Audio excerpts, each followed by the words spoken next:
Okay, so this is section 3 of 5 of the 2024 QuickBooks Online ProAdvisor exam. And this section actually has considerably less content than last year's, I've noticed. There's only 10 questions in this section this year. So this one's going to go by fast. So these are the topics that I'll be covering in section 3: customer statements, credit memos, payments, deposits, accountant tools, and journal entries. So with customer statements, if you go to +sign new, the very first column is customers, and we see here invoice, received payment, estimate, credit memo, sales receipt, refund receipt, delayed credit, delayed charge, and add customer. Add customer. This is new within the last year. Invoice is when you're billing a customer and they pay later. When they pay you cash, that would be sales receipt. When your billed customer, your on-account customer pays you, you would select receive payment. And then one of the great features they added about 5-6 years ago was estimate. So an estimate is where you can get a proposed amount. I went that over in section 2, where you can give a proposed amount, and then you can convert it over into a purchase order or invoice. And then credit memo we're going to talk about today. Refund receipt is when you're giving cash back. And in the future, we'll talk about these two. All right, so customer statements. So this chart is from your training section. It gives you a little overview as I just did. Your invoice posts to accounts receivable because you're billing your customer. So that would post to accounts receivable, and then when they pay you, that would post to accounts receivable and cash. Receive payments, as I just said, that would be where they pay you, and that would go to reducing your accounts receivable and increasing cash. Your estimate is a non-posting transaction, but then can later be converted into an active sales form. Your credit memo posts a credit or a reduction to your client's accounts receivable balance. So remember a second ago I said sales, a refund receipt is when you're giving cash back. But if a credit customer needs to return something to you, but they haven't paid their bill yet, you would have them fill out a credit memo. If you did that 10-class course that I posted to my video, we do a credit memo for a damaged good. A sales receipt is when you sell something to your clients for money. So that would be posting to cash and inventory. Refund receipt, as we said, that's directly to also cash and inventory. But if the item is damaged, you would obviously have to put it in a way that you wouldn't be putting it back into inventory. And then, as I said, we'll talk about later delayed credit and delayed charge. So 3 different customer statements that can be made. You have balance forward, open item, and transaction statement. A balance forward statement shows a list of invoices and payments with the balance for the date range selected. It's perfect for situations where a client wants to provide customers with a summary of what's still due on their account. An open item statement is where your clients can show a list of all open and or unpaid invoices from the from the last 365 days. It's great if a client wants to provide detail of all unpaid invoices or unpaid payments and any credit memos to their customers. And the last one is a transaction statement. You would use the transaction statement to show all the transactions between the customer and the client's business between 2 set dates. Clients might use this when there's a large volume of transactions for a customer so they could see how their payments have been applied. All right, so where would we go to create statements? You'd go +sign new, and in the 4th column under other, you would go down to the 4th one and it's statements, and you would click on it. You would select the check boxes for the customers you wish to create statements for. So you would have a list of all your customers down here, and for the ones you want statements, you would click each one. So this is your list of customers. Click each box for the ones you want to create statements for. Then you would select the statement type from the drop-down. So for example, you can select balance forward statement. From the customer balance status drop-down, choose whether you want the statement to list all open or overdue transactions. And the last step, step number 5, is enter a statement date typically the date when you'll issue the statement. Oh, I'm sorry. And then 6 says, specify the date range that you want the statement to cover. So those would be the steps in creating customer statements. Another way to create a customer statement would be to go to Sales and then Customer tab. And then in the list of who you want to make statements for, you would go to a specific customer and select Create Statement from the drop-down action column for that one customer. So if you're doing it per customer, you do it that way. Or if you wanted to select several customers from the list, then you would go to the Batch Action drop-down and select Create Statements. So we really went over 3 ways to do it, right? We did it by going to plus sign, New, and then Statements. And then there's 2 ways of going through Sales and then Customers. You could do it individually by creating statements from the drop-down in the Action column for one specific customer, or you can select several of them and go to the Batch Action drop-down and select Create Statements for several of them. And then once you have selected one of these, you would then set the date fields for the statement and check the customer's email address if you want it emailed, and then you select Save and Send.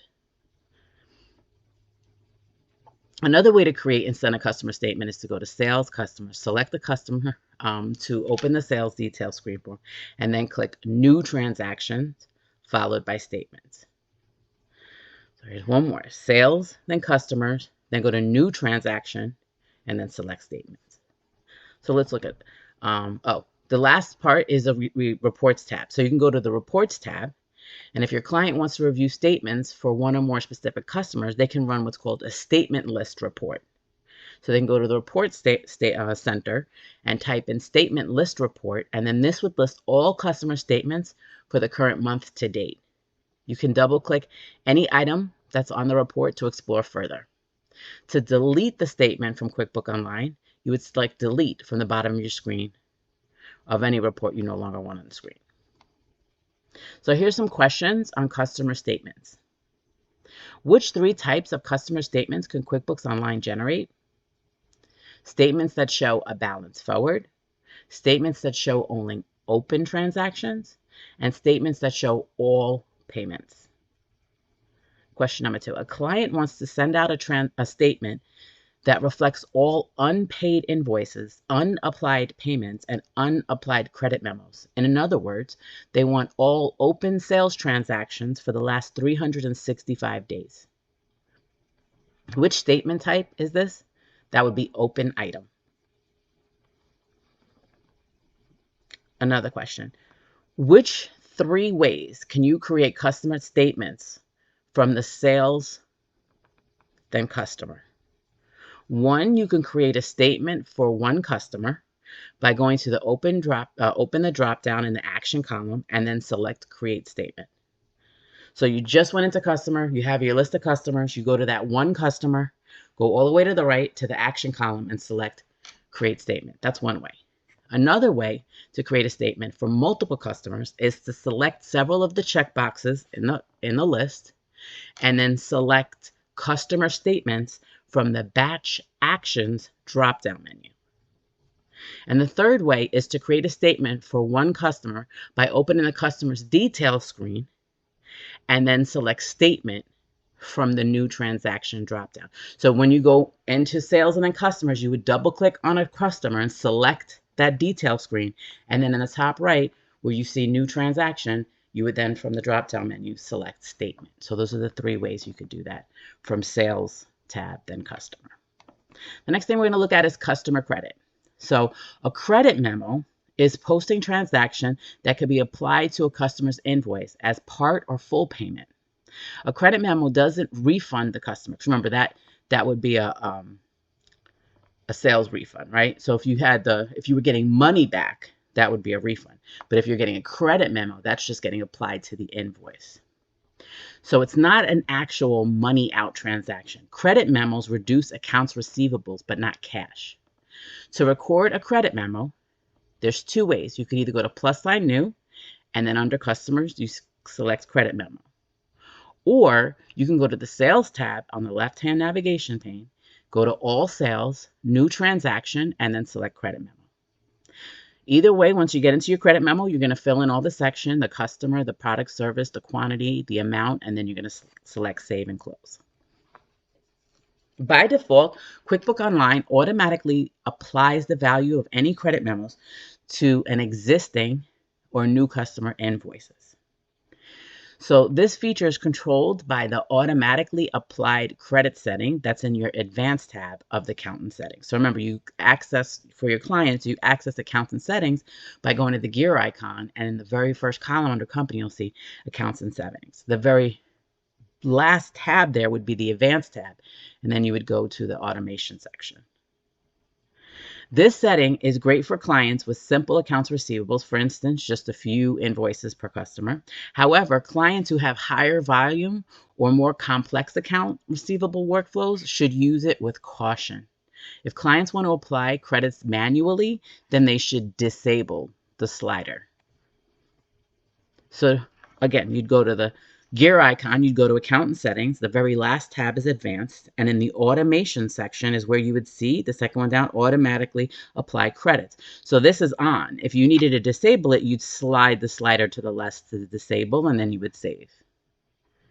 So here's a question you might see in this section.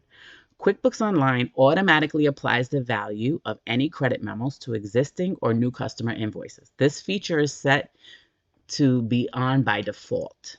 If a customer wants to apply credits manually, where would they go to disable this feature?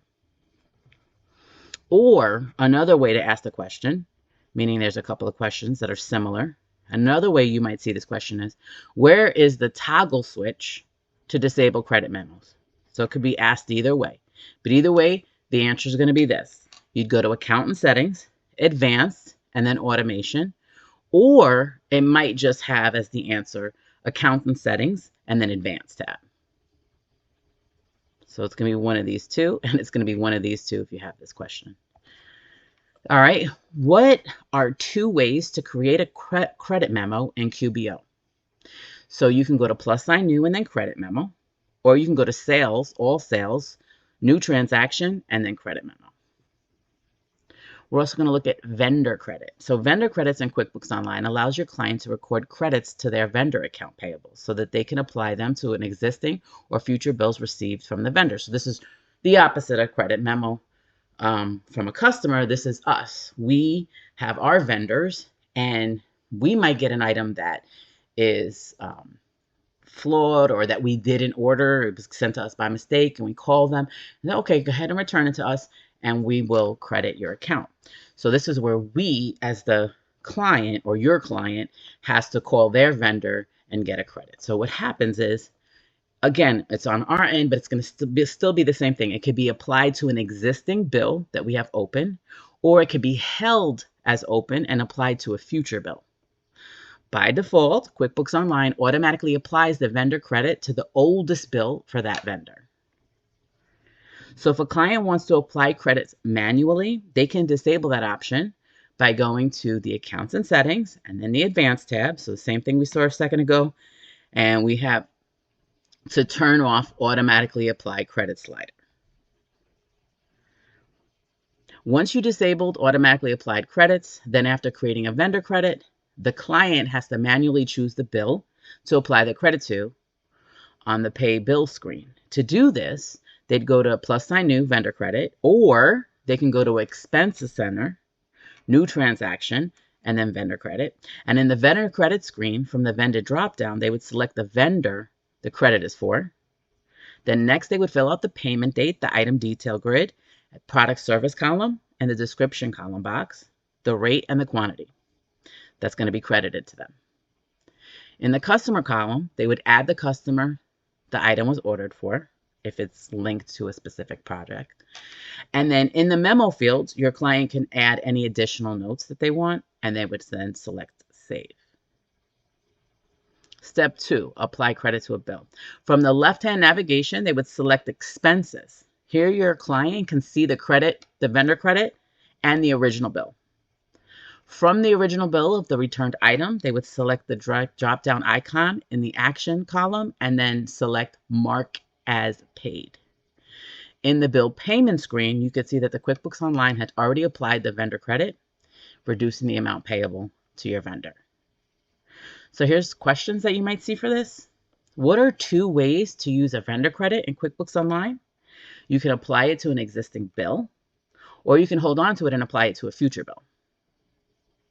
What are 2 ways to access the vendor credit screen in QuickBooks Online? You can go to +sign new and then vendor credit, or you can go to Expenses Center, new transaction, vendor credit. So on the top of your QBO, here's mine because you see Nicole, the business instructor. When you very first log into your QBO, you'll see on the top, QB accountant. So you're in your QBO account. Your +sign new, you have your name here. On the very top, you have go to QuickBooks and you have accountant tools. We're going to look at this right here, accountant tools. When we click on accountant tools, this drop down comes here. There is a little change in the last year here. So in the quick links, you'll see chart of accounts, journal entries, reconcile, reports, voided deleted transactions, close books, and new window. Under tools, you'll see reclassifying transactions, report options, write-off invoices, prep for taxes, ProConnect Tax Online, and COA templates.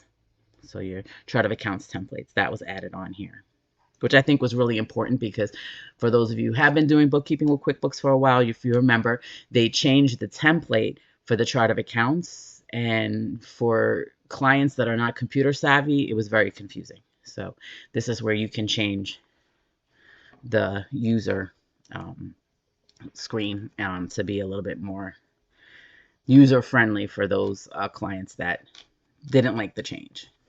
So here are some questions that you might see under the accountant tools. By the way, we revisit this topic in the advanced section in a lot of detail.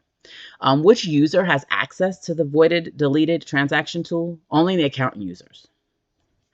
Which accountant tool and QuickBooks Online accountant helps identify transactions that may have been removed accidentally from the company file?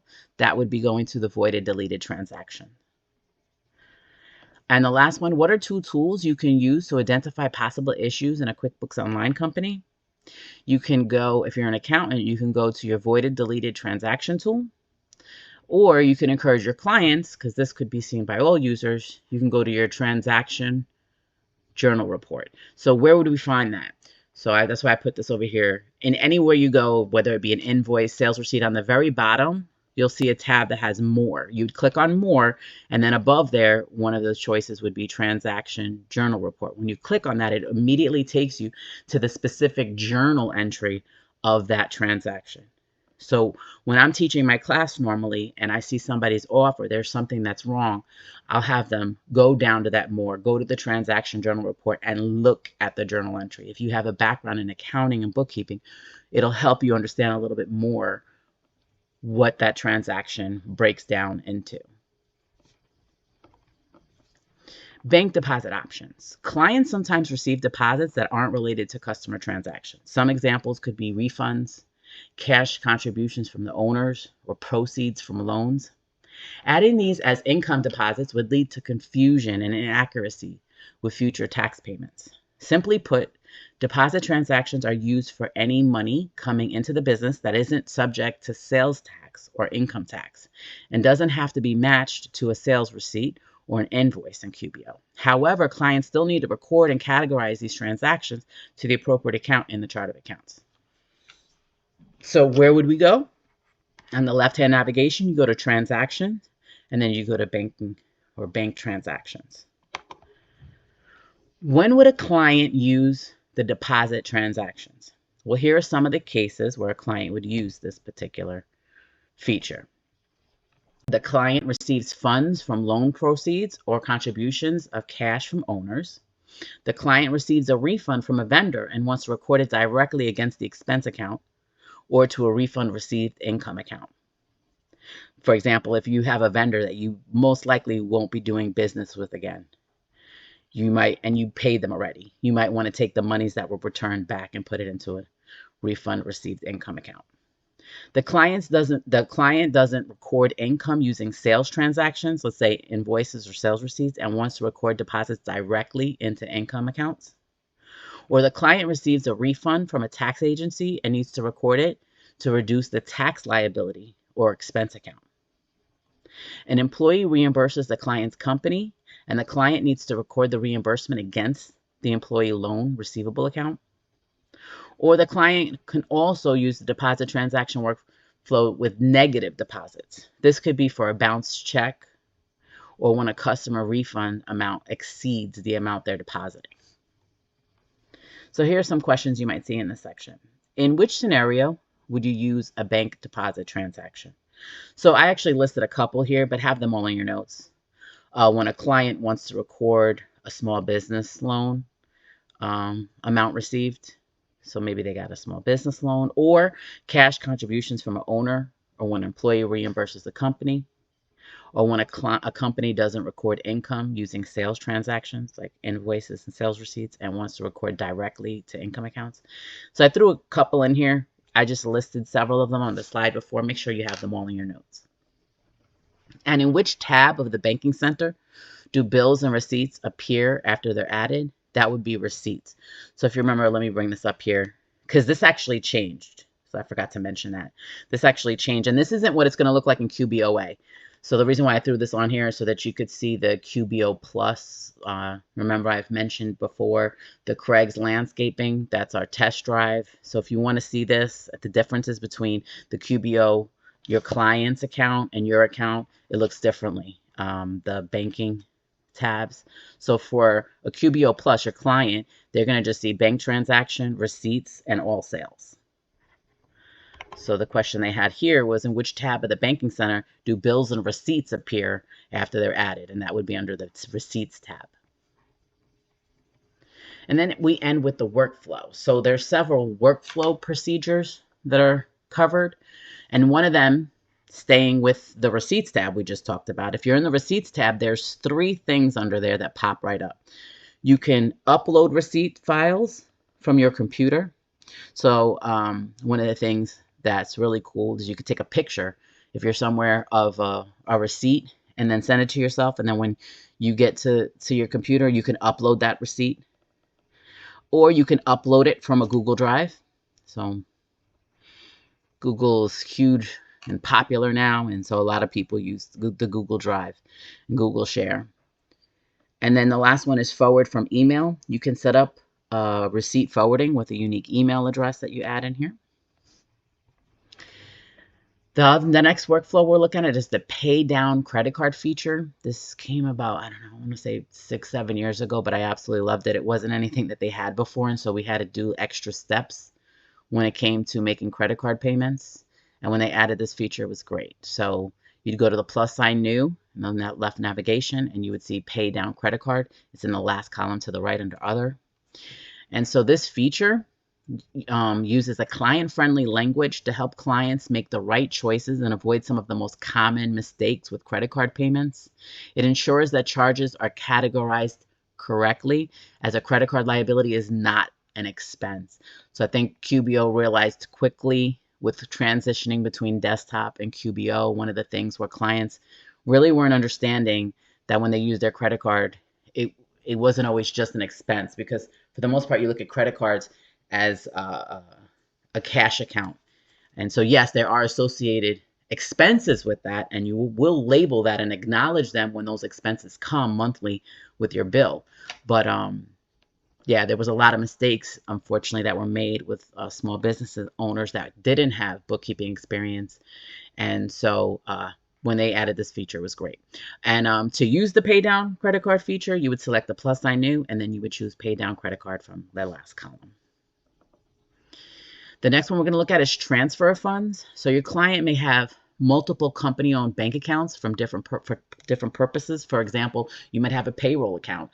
You might have a petty cash fund, to a small local bank. And then you might have your major checking account. You might have a savings account or a money market account. So you may need to transfer funds between those accounts. So when moving money between a savings and a checking account or paying down a loan, the transfer function makes it very easy. And how would you access that? You would go to plus sign new and you go to transfer. We do that in the class. So if you're not familiar with that, make sure you take that 10-section class that I talk about. And another common workflow error is people recording things twice. So when it comes to sales workflow, You're either going to sell something on account or you're going to sell something by cash. So if I'm selling an item and I receive cash right away, I would record that under sales receipt. But if I sold an item, I'm going to bill my customer and they're going to pay me later, I would record by invoice and then later receive payment when they pay me. If you do both of these, then you're going to be recording something twice and you're messing your books up. On the other end, vendors. So if you're paying just by cash, you're just going to write a check to your vendor. And then you would, on the bottom, link that to the appropriate expense. But if you're going to order something and pay your vendor later, then you would do bill, where you'd create the bill, and then you would go to pay bill later when you go to pay the bill. But if you do both, then you'd be recording your transactions twice. And this is a common workflow error that might happen with small business owners that are not savvy with bookkeeping or are not savvy with QuickBooks Online. So they can make simple errors by recording something twice. So I have down here, it needs to be one or the other. You cannot do both, or you'll be recording your sale or your expense twice. So here's some questions you might see under the workflow issues. The pay down credit card feature can be found in which area of QuickBooks Online? You'd go to the plus sign new from the left-hand navigation. What are 3 ways to capture bills and receipts so that they can be matched to your transactions and added to the bank feed? You could go to file upload. You can go to forwarding by email or via the mobile app. Which 2 problems does the pay down feature workflow solve for clients? It uses a language that non-accountants can understand, and it also ensures that payments to credit card accounts are categorized correctly. Other questions under this is, where would you navigate to enable the receipt forward feature using a unique email address? You'd go to Transaction Center, Banking, and then forward from email. So remember, that was the 3rd one over in the first screen of the workflow. Your client wants to transfer money from their checking account into savings. Where would your client go to record this easily? They would go to record that transfer by going to plus sign new and transfer. What can be said about the transfer feature in QBO? The transfer feature could be used to move funds between 2 balance sheet accounts. So you can do it between your checking and savings, or you could do it between a loan and your checking account, so you could also pay down your loans. All right, which common workflow error can cause duplicate expenses in QuickBooks Online?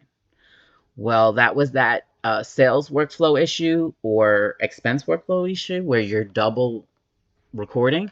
So in this one, we have creating a bill to record a vendor expense and then creating a check to record that same expense. And then on the other end, you could also say creating an invoice for a customer purchase, as well as creating a sales receipt for that same purchase. So remember, I showed you both of them, and either one of them can apply to a question like this. And another one, what are the 3 benefits of the pay down credit card feature? It prevents miscategorization of credit card payment transactions. It provides easy to understand language for non-accountant users, and it prevents common errors that affect the company's financial statements. I don't know if this question is still on there, but they had, you don't see these as much anymore, where they have like, oh, here are the steps, fill in the missing blank areas. So it says select the plus sign new button from the left navigation, then select blank in the other column. So that would be the pay down credit card. So we'd select the pay down credit card from the other column, the 4th one all the way to the right. Step number 3, select the credit card account that's being paid. Step number 4, select the blank if applicable. So that would be the payee. Select the payee. And if I remember this correctly, I think these are drop down. So you'd go to the drop down and select which one applies. And then enter how much was paid, enter the date of payment, select the account the payment is being made from, next to what do you use to make the payment. And then the last one is select save. All right, journal entries. So my intro to accounting videos, I have intro to accounting, and I have 4 of them. I have 1, 2, 3, and 4, and then 3 and 4 are adjusting entries and closing entries. So it's just doing the whole entire accounting cycle. I have to stress this because I have a few people that I have made comments in one of my groups like, oh, this is, giving people false hope that they could just become a bookkeeper by just getting certified. And that's never my intention. I want you to know it's my assumption that everyone who's watching my videos here already have basic bookkeeping and accounting concepts down. So I'm thinking you've already taken a class or might even have your associate degree. I'm not knowing exactly what your situation is, but if you don't have basic bookkeeping or accounting concepts down, then I really encourage you to get some training. So you could take a class or watch my videos, because I have my QuickBooks online class and I also have my accounting class, my first 4 accounting classes. So if you don't have these basic skills down already, then please make sure you educate yourself on these things before you get certified, because just getting certified is not going to get you the job. You also have to have basic knowledge of accounting and bookkeeping. All right, so I was going to do this, but the reason why I haven't done anything in this video is because if you see my thing keeps going, my internet is really bad today, so I'm not going to do it. But if I were to go to the plus sign new, you would go to journal entry, and then the journal entry screen pops up, and the first thing you would do is put your debit. The second thing you would do is put your credit. But as I said, if you go into my intro to accounting video, I'm pretty sure it's either 1 or 2. I go right into what journal entries are, debits and credits, and their relationships. So please, if you're not familiar with that, watch those videos. So general journal entries detail that total debits must equal total credits. So when I do that first entry, right? So let's say we're purchasing a car. So the first entry would be my debit, and I would put automobile. And then let's say that car was $20,000. So I'd put automobile, and then I would debit it $20,000. Then the next screen down, if I put cash, it automatically is going to put cash gets credited $20,000, because it's going to assume it's just one debit and one credit. But you might have what's called a compound entry or a double entry. And so if you have a compound or a double entry, that means that you would have to override that $20,000 for cash, because suppose I just put $2,000 down. I would override that and put $2,000, and then the third line down, I would put accounts payable, because maybe I'm taking a loan, or loans payable. And then the difference of $18,000 would populate there. And then I could put in the memo description, put $2,000 down, took a loan from Chase Bank, let's say for $18,000. So that's how it works. I would have showed you something like that, but my internet is acting funny. So again, if you're not familiar with this, please make sure you watch my videos or other videos so you're familiar with what journal entries are, relationships between accounts, and what are debits and what are credits. You must select a customer from the accounts receivable and vendor for the accounts payable. So when you select accounts receivable, or and let's say in my example right here of purchasing a car, I select accounts payable because of a loan, or loans payable because of a loan from Chase Bank for $18,000 for this automobile that I purchased. It's going to ask me to select Chase Bank as the vendor for that accounts payable. You can post multiple accounts receivables, or you can post multiple accounts payables to just one journal entry.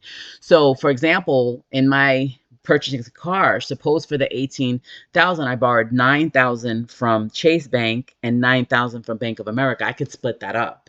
Obviously, I would want to, because I'd be paying them separately. And so I could have a line for accounts payable Bank of America, and then I could have the next line for accounts payable Chase Bank. So here's some questions you might see on journal entries. Which statement about the adjusting journal entry in QuickBooks Online is true? Well, only accountant users can create adjusting journal entries. And if you don't know what adjusting journal entries are, make sure you look at my videos. It's the third one, Intro to Accounting 3. Which 3 statements are true about recording journal entries? Total debits must equal total credits. You could post to multiple accounts receivables and or multiple accounts payable accounts in one journal entry. And when posting to the accounts receivable account, you must specify a customer. All right, so actually there's a lot more I'm going to show you. If you look on my left-hand side, I'm saying piece like that's it, because there's only 10 questions now, and they only covered the areas that I spoke about. However, if you look, the last year when I did it, I had a lot more content that I went. You see all these other screens? See my internet messing up? It went much further, this section. So I'm a little concerned on that. I don't know if it's going to continue throughout the whole year of 2024. So I suggest for those of you that watch this video and then take the test and you see a couple of questions that I did not, include here in the comment section, please let us know what topics we need to cover if I haven't covered them here for section 3. Well, thank you so much for watching and good luck.